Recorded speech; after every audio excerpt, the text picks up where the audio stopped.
నేను సినిమా చూసి చాలా సంవత్సరాలైంది. కానీ ఈ మధ్య మా అమ్మాయి గొడవ భరించలేక ఇద్దరం ఓ సినిమా చూసొచ్చాం. ఆ సినిమా పేరు 'పొదరిల్లు'. సినిమా చూడటానికి బాగానే ఉంది. కానీ చూసొచ్చాక నా మనసు వికలమైంది. అమ్మాయి అరుణ కూడా ఆ సినిమా చూడమని బాగా ఒత్తిడి చేసిందెందుకో అర్థమైంది. అసలు సమస్య ఎలా పరిష్కరించాలా అని బాధపడుతుంటే ఈ సినిమా ఒకటి 'పొదరిల్లు'. సినిమా కథ టూకీగా చెప్పాలంటే ప్రతి కుటుంబంలోనూ ఉండే కథే. పిల్లల ఇష్టాయిష్టాలు తెలుసుకోకుండా వాళ్ళకేం కావాలో తనే నిర్ణయించి వాళ్ళ చేతే బాగుంది అని అనిపించే తండ్రి కథ. కొడుకు చొక్కాల రంగుల సెలక్షన్ దగ్గర్నుంచి తండ్రిదే నిర్ణయం. ఆ తండ్రికి ఎదురు చెప్పలేని కొడుకు. చిన్నప్పటి నుంచి తండ్రి మాట వింటూ ప్రతిదానికి అవునని తలాడిస్తూ 24 ఏండ్లు గడిపేస్తాడు. తండ్రి నిర్ణయించిన అమ్మాయితోనే నిశ్చితార్థం కూడా జరుగుతుంది. పెళ్లి జరిగేలోపు అనుకోకుండా ఒక అమ్మాయి ప్రేమలో పడతాడు. ఆ అమ్మాయి స్వేచ్ఛగా మాట్లాడే తీరు, కట్టడి లేని ప్రవర్తన ఇతన్ని బాగా ఆకర్షిస్తుంది. కానీ తండ్రినెలా ఒప్పించాలి? ఇష్టం లేని పెళ్లి ఎలా తప్పించుకోవాలి? అదో గడ్డు సమస్య. ఆఖరికి ప్రేమించిన అమ్మాయిని ఒక వారం రోజులు ఇంటికి తీసుకువస్తాడు. అందర్నీ పరిచయం చేస్తాడు. ఆ ఇంట్లో తండ్రి మాటకి ఎదురులేదు అని గ్రహిస్తుందా అమ్మాయి. ఏం మాట్లాడితే ఏం తప్పో అని భయపడిపోతుంది. స్వేచ్ఛ లేని చోట ఉండలేక 2, 3 రోజుల్లోనే వెళ్ళిపోతుంది. ఆ పిల్ల వెళ్ళిపోయాక ఆ లోటు గ్రహించిన హీరో తండ్రితో తనకి నిశ్చితార్థం జరిగిన పెళ్లి కూతురు వద్దని ధైర్యంగా చెబుతాడు. తండ్రి అంతా విని కొడుకు ఇష్టాయిష్టాలు తెలుసుకోకుండా ప్రవర్తించినందుకు బాధపడి కొడుకు ప్రేమించిన అమ్మాయితో పెళ్లికి ప్రయత్నాలు మొదలుపెడతాడు. స్థూలంగా ఇది కథ. నిజానికి తండ్రి వైపు ఆలోచిస్తే అటు కూడా ఏ తప్పు లేదు. పిల్లలకి ఏమీ తెలీదని అమాయకులని అనుకుంటాడు. మంచి చెడు చెప్పాలని ప్రయత్నం చేస్తాడు. ఇది ప్రతి కుటుంబంలో సహజం.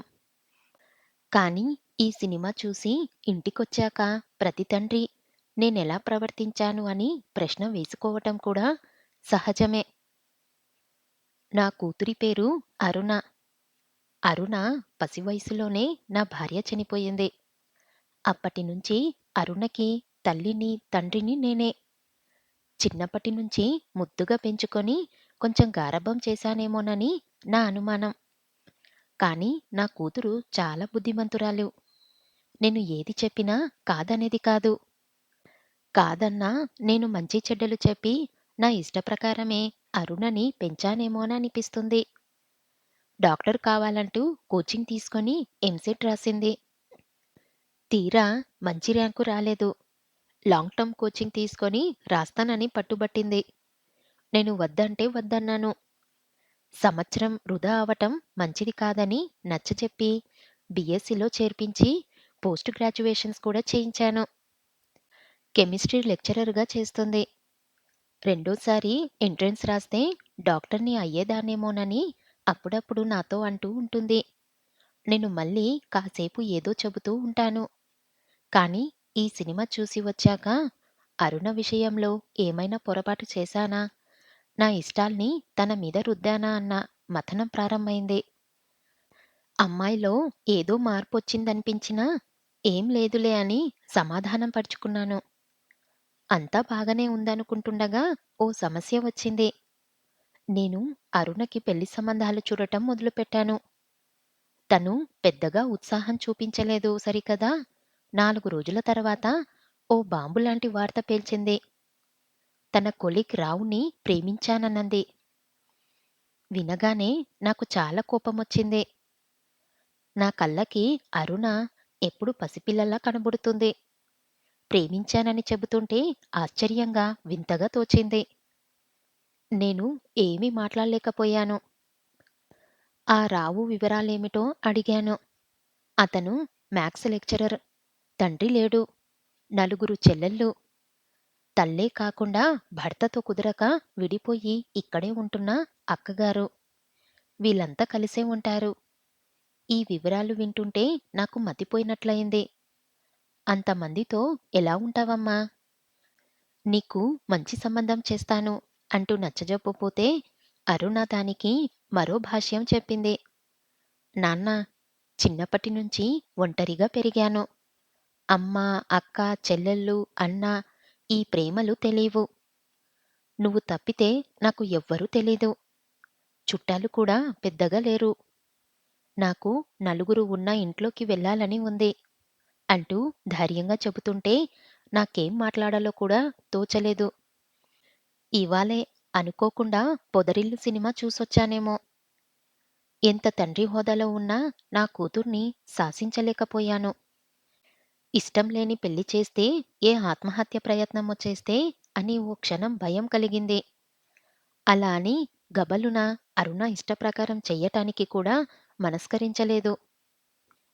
ఎటూ తేలని ఆలోచనలతో నేనిలా సతమతమవుతుంటే ఓ రోజు సాయంత్రం అరుణ సడన్‌గా రావుని ఇంటికి తీసుకొచ్చింది.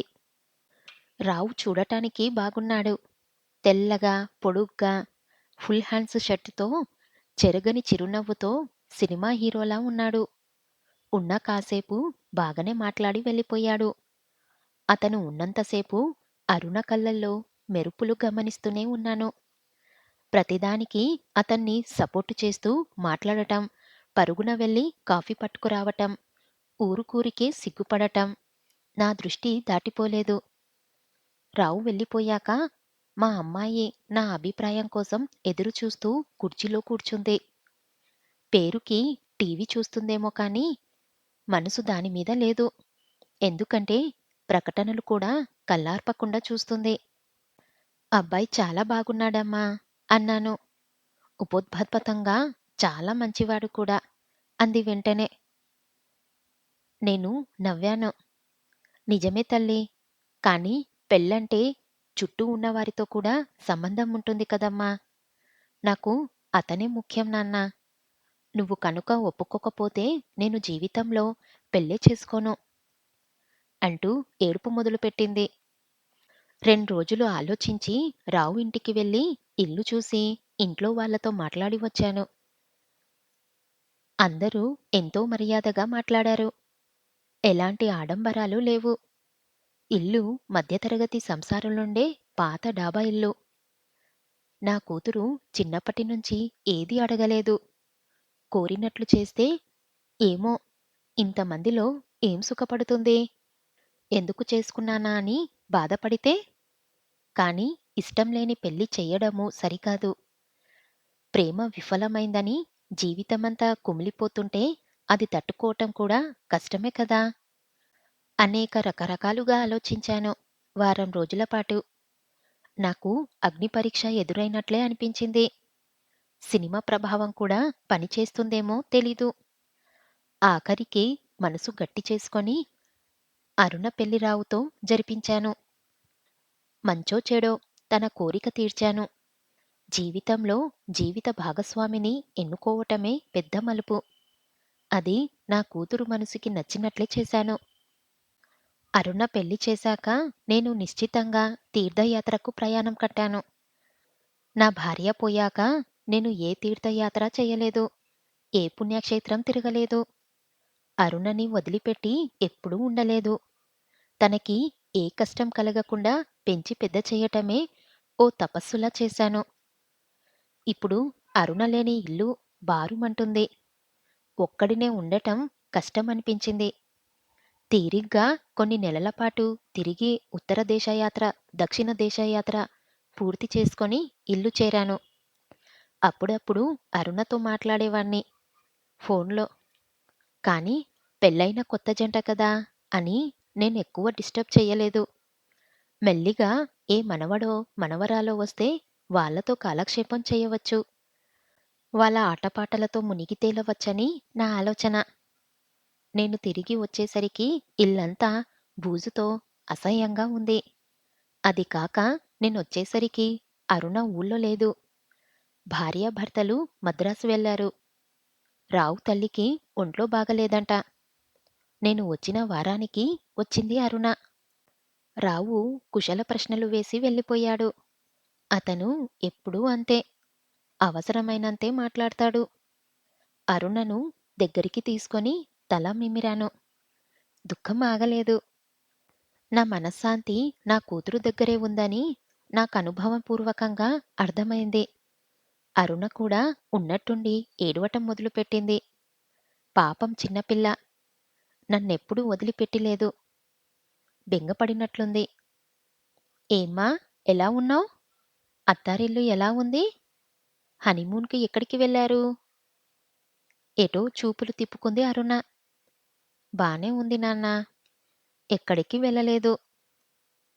హనీమూన్‌కు వెళ్ళలేదా? నువ్వు చాలా సరదా పడ్డావు కదా! ఆశ్చర్యంగా అడిగాను.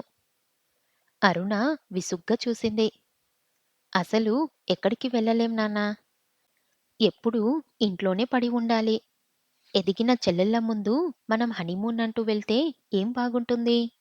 అసలు నా చెల్లెళ్ళ పెళ్లి చేసిన తర్వాత నేను చేసుకుందామనుకున్నాను. వాళ్ళ ముందు షికార్లు కొడితే బాగుండదు అంటారు. వాళ్ళందరి ముందు నా మీద ప్రేమ చూపించటం ఇష్టముండదు. నేనొక్కదాన్ని ఉన్నప్పుడు ఏదో 2 ప్రేమ కబుర్లు చెబుతారు అంతే. అరుణ మాటల్లో చాలా కోపం కనబడింది నాకు. అంతేకాదు, టికెట్లకి నువ్వే డబ్బిచ్చినా పై ఖర్చులు అంతకి రెట్టింపవుతాయని నాకు క్లాస్ తీసుకున్నారు. లేచిందే మొదలు పొదుపే.